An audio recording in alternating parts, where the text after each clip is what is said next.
Zdaj, moje ideje so precej podobne idejam sodnika Zobca, tako da mogoče se bo kakšna stvar ponovila. Kot sam sem zelo kritično spremljal nastop te nove vlade, ki je začela svoj mandat najprej z napadom, medijskim ideološkim napadom na gospodarstvo, kar v bistvu je zelo skladno oziroma pade na plodna tla nekako slovenske mentalitete, ki, kot bom potem pokazal tudi na analizi vrednot, ki v bistvu zelo rad prelaga odgovornost na druge in v bistvu vlada je pač s tem umetno ustvarila nekega krivca, ki bo potem prav prišel pri izgovor za neizpolnitev strukturnih reform. Potem naprej nadaljevala je z nekim fiskalnim populizmom.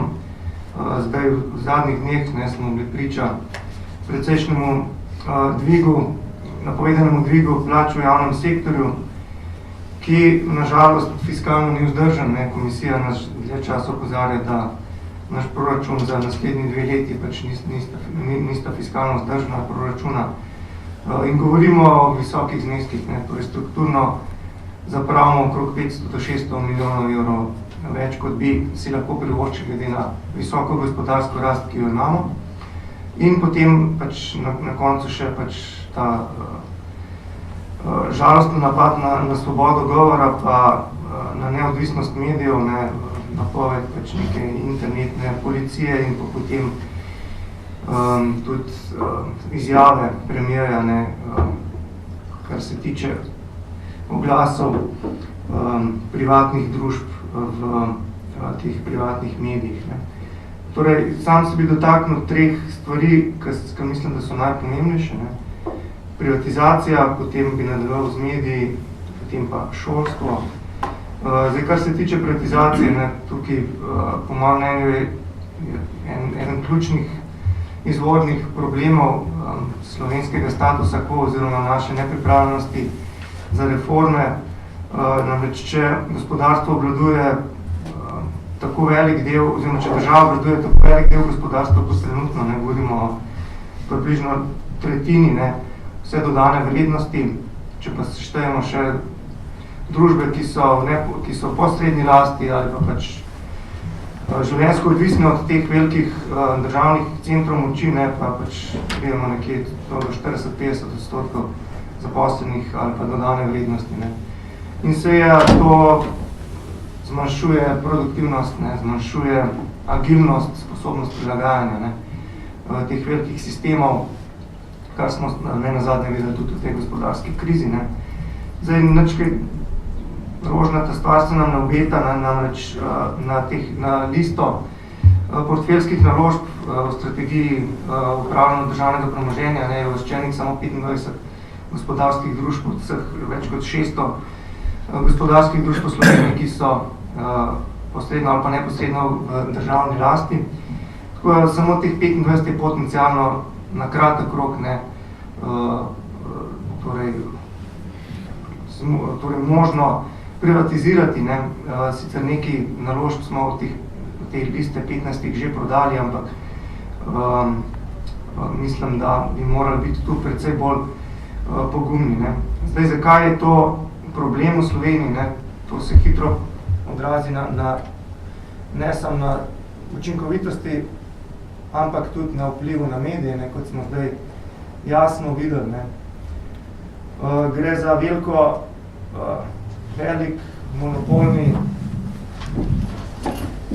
monopolni položaj teh velikih podjetij, ki jih imajo, kar se tiče vpliva kot oglaševalci. In seveda to povzroča velike politične pritiske na medije, na privatne medije. Zdaj, po mojem, bilo potrebno pač poleg privatizacije tudi uvesti prepoved oglaševanja v javnih medijih. Podobno stvar ima BBC. BBC torej na BBC-ju je prepovedano sprejemanje oglaševalskega denarja, torej pač prepovedani so oglasi in zelo zanimivo mi je bilo prebrati utemeljitev BBC-ja, zakaj je takšna prepoved oglaševanja na javnem mediju. BBC pravi na svoji spletni strani: If the BBC sold airtime either wholly or partially, advertisers and other commercial pressures would dictate its program and schedule priorities. There would also be far less revenue for other broadcasters. Torej jasno pove to dvoje, kar je ključno, torej gre za potencialno možne politične pritiske na javno televizijo, kar se dogaja, vidimo v našem primeru Slovenije, in pa da gre v bistvu za izrivanje privatnega denarja na torej javno televizijo, ki jo že plačujemo z obveznimi prispevki, tako da to je bilo nujno potrebno vesti po skladu BBC-ja. Potem naslednji velik vpliv poleg medijev na javno mnenje ima tudi šolstvo. Tu gre za veliko indoktrinacijo neke ideologije in pač premalo pluralizma, o katerem smo danes že slišali. Tako da po mojem mnenju bi bilo enkrat, ko bodo ustrezne ugodne razmere, potrebno razmisliti o voucherskem sistemu, podobno kot ga je uvedla leta 1992 Švedska. Tam zdaj približno petino učencev na osnovnih pa srednjih šolah obiskuje privatne šole, ki so financirane po glavi, torej z voucherji. In Per Unckel, takratni minister za šolstvo leta 1992, je izjavil, torej kako je on utemeljil. Education is so important that you can't just leave it to one producer, because we know from monopoly systems that they do not fulfill all wishes. Se pravi, izobraževanje je tako ključen sistem v družbi, da si tudi slučajno ne moramo porošati, da je to monopolizirano, ker to pomeni, da če delamo napake v tem šolskem sistemu, se to klasterira in se pač cele generacije ljudi uničijo. Poleg tega pa gre za tudi pač za nepotrebno neuravnoteženo ideološko indoktrinacijo, potrebno bi bilo pač uvesti pluralizem, pač ljudje se moramo počasi navaditi, da je čist v redu, če pač so ene šole malo bolj levo usmerjene, druge šole malo bolj desno, tretje šole so nekje na sredini, recimo, in da je to čist v redu, sprejemljivo in za družbo, ne samo da v redu, tudi koristno je, za preživetje družbe, ker sam gledam na ideologije kot na nek konstrukt, na nek instrument, neko orodje družbe, s katerim se lahko spopada na spremembe v okolju. Se pravi, vi imate različne spremembe in včasih so te spremembe takšne, recimo, če se pojavi velika neenakost v družbi, vi rabite pač recimo levo ideologijo, ki potem zaščiti te uboge ljudi, ki so pač žrtve, recimo, globalizacije in pač so glas teh ljudi v primeru povečane neenakosti, ali pa recimo v primeru migracij, ali pa centralizacije Evropske unije, recimo vi rabite na drugi strani pač desnico, ki ščiti, postavlja meje, neko konzervativno stališče zagovarja, ali pa pač ščiti nekako skupnost v teh primerih. In potem, če imate uspavanost strani reform, kot smo jih pričali v Sloveniji, vi nujno rabite pač tudi to bolj liberalni pogled, da nakaže smer za reforme. Tako da to je nek instrumentarij, ki mora biti na voljo v družbi. Ni dobro, če ima družba razvit samo en pol, ali pa preveč razvit samo en pol, samo en ideološki pol.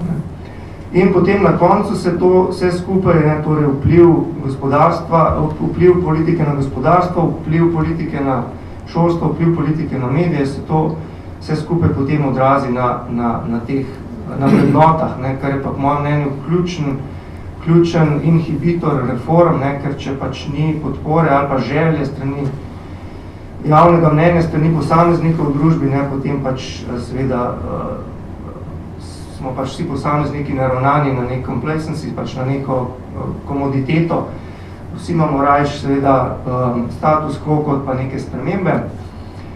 In šel sem gledati vrednote v zadnjem Eurobarometru iz tele jeseni 2018, se pa lahko dam tudi okrog tele, sem si par grafov navedel in sem pogledal, kje odstopamo, ne? Eurobarometer. Ja? In tam sprašuje ljudi o raznih konceptih in kako gledajo na to od zelo negativno do zelo pozitivno. Ne? In pač, če zberem pač te glavne zaključke, ki sem jih potegnil, ne? Torej glede vrednot, ne? Agregatno gledano, tako je Slovenija, zelo nizko vrednotimo liberalizacijo, glede na ostale države Evropske unije. Zelo nizko, zanimivo, vrednotimo izkušnje z držav blaginje. In pa zanimivo tudi, ne, to sem ravno presenečen, zelo nizko vrednotimo sindikate. Ne. Zdaj, zelo visoko pa vrednotimo varnost. Ne. Se pravi, to je ta neka značilnost Slovencev, po mojem mnenju, da smo zelo nepripravljeni prevzeti kakršnokoli odgovornost, torej zato tudi nismo privrženci svobode, ker svoboda pač nujno prinaša tudi odgovornost in smo vedno pripravljeni skleniti nekaj Faustovo kupčijo s hudičem, da torej se odrečemo svoji svobodi za to, da imamo to varnost. Ne. Zdaj, če gremo pa gledati, zanimalo me je, ne, a prihajajo boljši časi, torej zanimalo me je, kaj zdaj s temi mlajšimi generacijami. Najprej sem šel pogledati generacijo Y, to so milenici, od 24 do 38 let so stari trenutno. Kako oni odstopajo? Oni so zelo nizko na prosti trgovini in zelo nizko na podjetništvu in tudi zelo negativno gledajo na velika podjetja. Ne. Torej zelo so negativno nastrojeni na gospodarstvo, na trgovino, na podjetništvo. Ne. Generacija Z, ne, taka pa zdaj prihaja, od 6 do 23 let so danes stari, zelo nizko vrednoti konkurenco in državo blaginje. Zdaj, pozitivna stran, ne, neka luč na koncu tunela pa je, da so zelo, mislim, da so precej više, ne, kot milenici na prosti trgovini, na globalizaciji, precej bolj pozitivno gledajo na globalizacijo, na podjetništvo, hkrati pa tudi so malo konfuzni, zelo visoko cenijo solidarnost. Ne. Tako da verjetno mogoče to zaradi mladosti, ne, da pač imajo te malo nasprotujoče si poglede na konkurenco oziroma na prosto trgovino globalizacijo pa solidarnost, to bi mogel še malo raziskati, ampak ja, torej nakazuje se, da mogoče so te mlajše generacije majčkeno bolj dovzetne za svobodo tudi na ekonomskem področju. Ne. Ok, zdaj to vse, kar sem pripravil, vse, nisem pa lahko bi pa seveda šel pač tudi našteti vse te strukturne reforme, ki jih nujno potrebujemo, reforme zdravstva, pokojninske reforme, pač ta železni repertoar, ki jih slišimo od vseh organizacij, kar se ko ocenjujejo Slovenijo, ne? Ampak mogoče te tri stvari bi danes podali, privatizacija mediji, šolstva pa potem te vrednote, ki se kažejo. Zdaj, tole pa lahko zaokroži, če si to malo hoče pogledati na spodaj, grafik je pa označen še te generacije, ne, so označene, tako da si lahko po starosti vidite, kje je Slovenija, ki je označena za rdečo, kje odstopa od drugih EU držav. Hvala.